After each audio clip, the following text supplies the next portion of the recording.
So now we're with our top two, and our top two are actually a tie between Heart of Glass and Even Dwarfs Started Small. Okay, time to finish this review.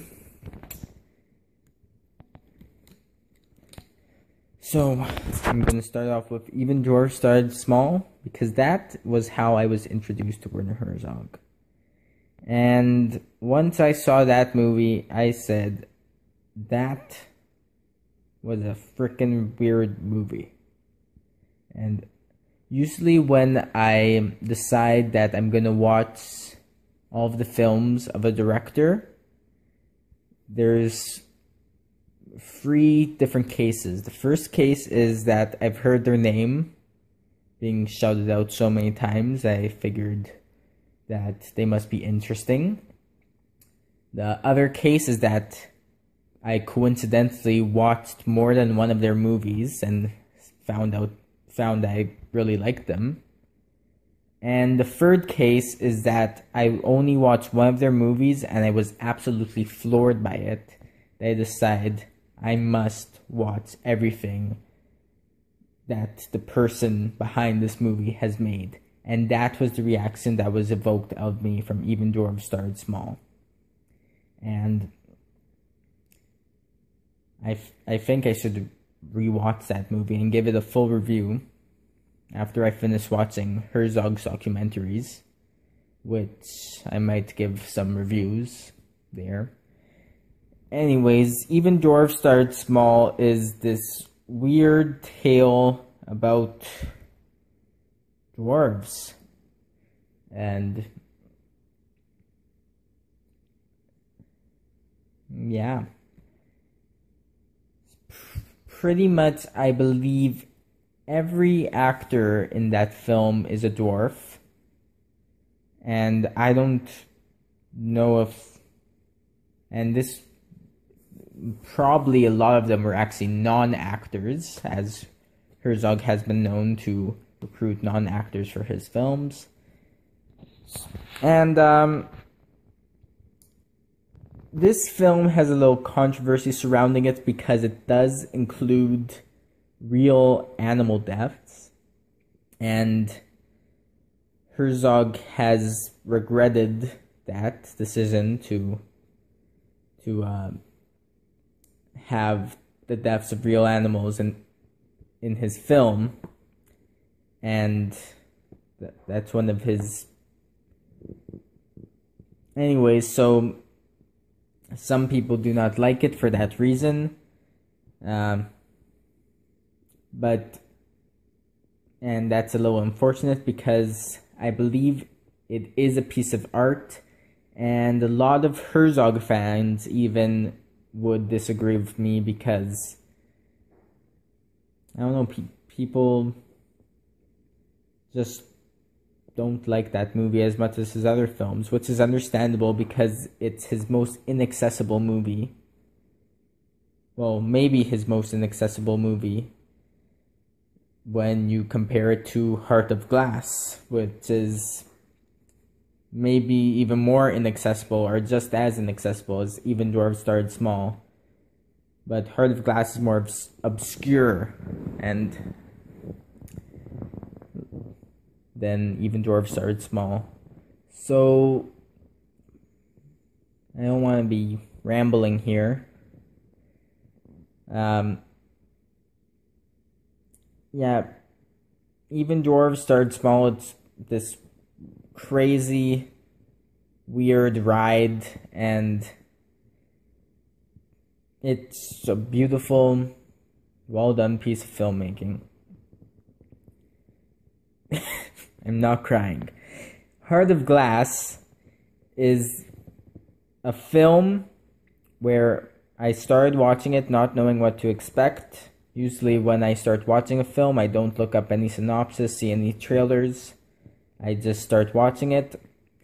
And actually, I did see a snippet of the synopsis which said that it was about a town who's obsessed with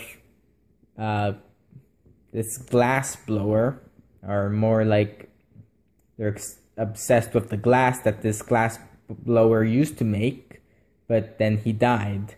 And when I first saw that synopsis, I thought, a movie about glass blowers? That doesn't sound interesting.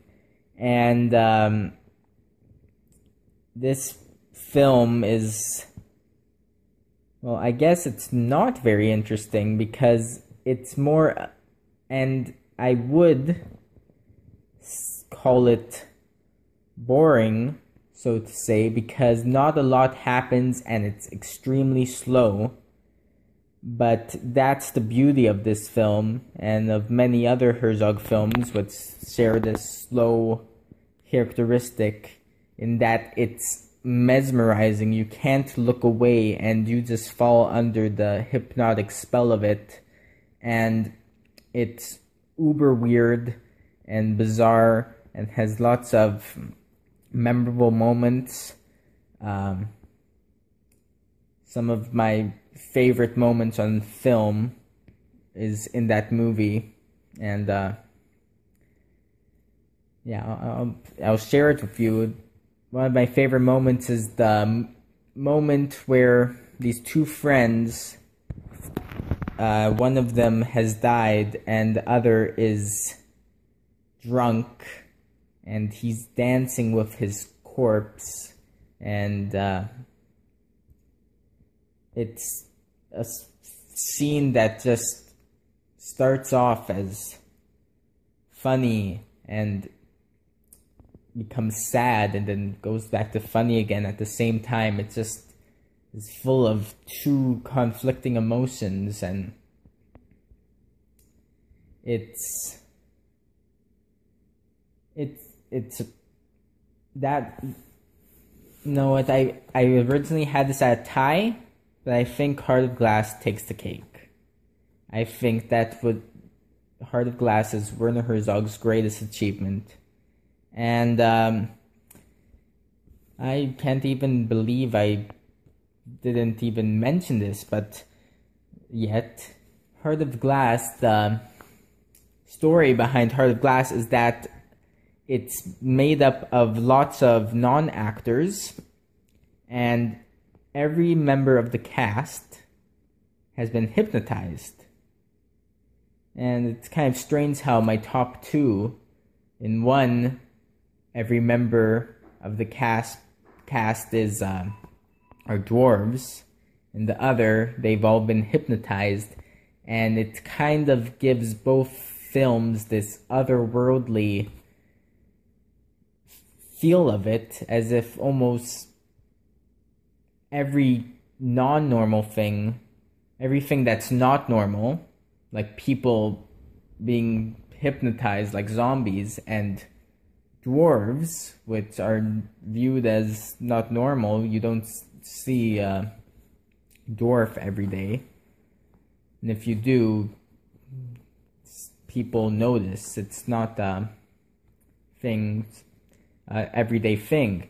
In both films, Werner Herzog makes the unordinary ordinary and makes you feel as if you were the one who's not ordinary, and it's really well done. So yeah. If it looks like I'm teary-eyed, I'm not. I'm catching a cold and it's kind of hard to talk, but if I was teary-eyed, it would be for these two movies because they're wonderful films and my favorite films by Werner Herzog. And I'm rambling again. I'm just gonna stop it here. So that's it. Werner Herzog, ranked and reviewed by yours truly. Signing off. Can't stop the dancing chicken.